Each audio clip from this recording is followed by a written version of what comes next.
عزيزتي العزيزات، أعزائي الأعزاء، أعزكم وأعتز بكم أعزائي أن تعزونني كما أعزكم. في الحلقة رقم جوج كنت دويت لكم على بعض قواعد تطور لغتنا، وعلى كل قاعدة عطيتكم فقط بعض الأمثلة باش ما تكونش الحلقة طويلة ومملة. ولكن هذه الحلقة عزيزتي أعزائي خصصتها كاملة لوحدة من أغرب القواعد اللي سميتها إن عكسنا، لأن بكل بساطة هذه القاعدة كتسمح لنا نسميو الأشياء عكس المعنى اللغوي الأصلي ديالها.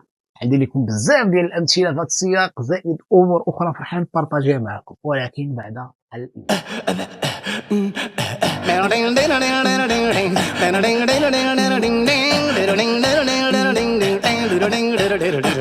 لغتنا لغة بقاع العالم مسموعة، عندنا تاريخ مدون كل شي مأرق بأصوله. راسكم عزتي اعزائي، كيف سبقت وقلت لكم النار في ثقافتنا المغربيه كنسميوها العافيه، بينما العافيه في اللغه العربيه عندها علاقه بالشفاء والسلامه. كيف كتلاحظوا النار السلامه تقريبا شيئان متناقضان، ولكن هناك من يقول ان الاصل ديال هذه التسميه هو من اللغه الامازيغيه، وانا ما كنستبعدش الامر، حيث اللغه الامازيغيه شاء من شاء او كره من كره تعتبر مكون اساس في لغتنا المغربيه، وخصوصا في صياغه وتركيب الجمل، الشيء اللي كيخليها شيئا ما صعبه الفهم على الكثير من الدول العربيه. ولكن ثاني ما كنستبعدش ان كلمه العافيه تقدر تكون جات من العافيه في اللغه العربيه. حسب بعض المصادر الجوجليه العافيه كلمه مشتقه من العفو. حتى في ثقافتنا المغربيه اللي كنطلبوا النار كنطلبوها بالعفو، وما كنطلبوهاش برحمه الوالدين، كنقولوا شي شعيل الله يعفو عليك او شي بنيته الله يعفو عليك.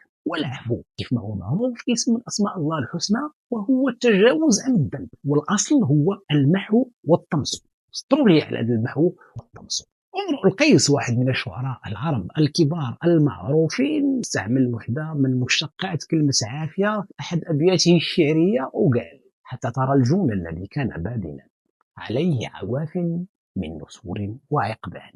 في ثقافتنا المغربيه جمع العافيه هو العوافي. اذا تسميه المغاربه النار بالعافيه راه ما جاش عن عبات او عن جهل او عن غير وعي، فالعافية تعفو بمعنى تمحي تطمس وتزيل كل ما تمر عليه، بما في ذلك الأمراض والأسقام، ناهيك على أن الكي بالنار كان ولا زال اليومنا هذا وسيلة من وسائل التداوي والعلاج. على ذكر التداوي والعلاج، بلغة هذا الوقت كنقولوا فلان بيطر فلان، بيطروا بمعنى ضربوا وجرحوا، بينما المعروف أن البيطرة هو علم عنده علاقة بالتطبيب والتداوي والعلاج.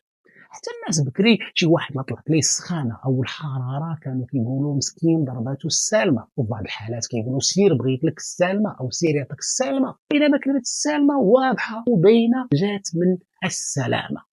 ما تستغربوش اللي قلت لكم ان هذا الامر كاين حتى في اللغه العربيه. مثلا مصطلح التمريض، ولو انه مشتق من كلمه المرض الى انه عنده علاقه بالعنايه بالمريض. دابا راه الممرض هو الذي يمرضك ولا يمرضك، الا ان كان مريضا قد يمرضك ويمرضك بالر والباس.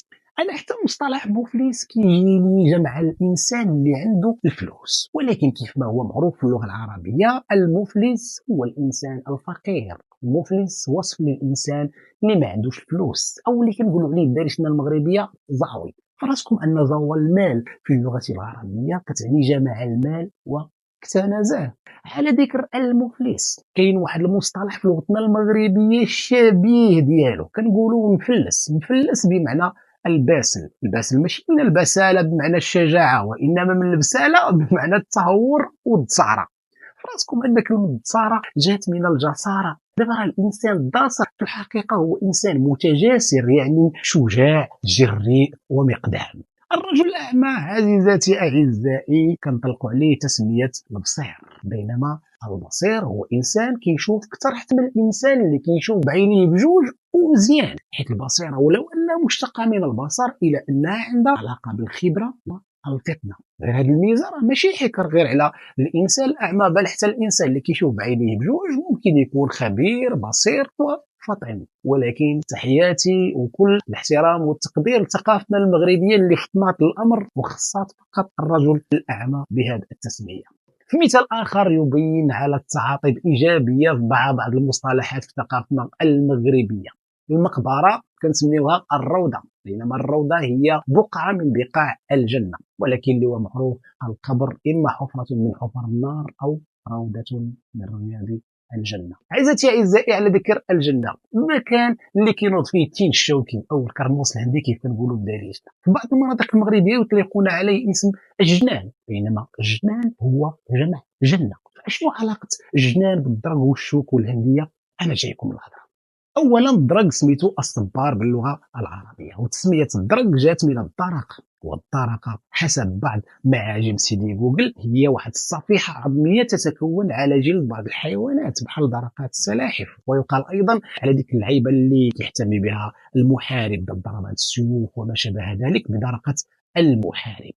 اذا تسميه المغاربه للدرقه راه ما جاش ثاني من حمات، حيت كاين تشابه كبير في الشكل وحتى في الغايه. وما تقولش لي وانت في الصحراء والشمس خيط من السماء ما غيبانش لك الصبار دراقه، ما غيبانش لك الدرج جنان. كاينه واحد الفيرسيون اخرى لتسميه درج جنان. قديما في الباديه الناس باش يحميو الجنان، يعني الحديقه او البستان فين كانوا كيزرعوا خضيره نعناع وديسير، كانوا كيدوروا به الدرج والشوك والهندي. ولكن مع مرور الوقت زاد غايه من وجود هذا الدرج اللي هي الحمايه، واصبح هو الذي يحمل اسم الجنان. فقط للتذكير، زال بعض المناطق في مغربنا الجميل يطلقون اسم الجنان على الحدائق والبساتين، بحال جنان بوجلود او جنان السبيل بمدينه فاس، بحال جنان الريحان في مدينه مراكش. الى هنا عزيزتي اعزائي حلقتنا سالات. مازال عندي لكم جزء اخر ديال إن عكسنا، فما تنساوش تجيو الحلقه الجايه، لانني اعزكم واعتز بكم اعزائي ان تعزونني كما اعزكم، ولا داعي لاستطيعكم ان تفاعلوا وتتفاعلوا وتتعاملوا معنا بالافيط على عفيسه الاعجاب، تعبروا بشي عباره فعلتها، اشتركوا معنا وتفاعلوا.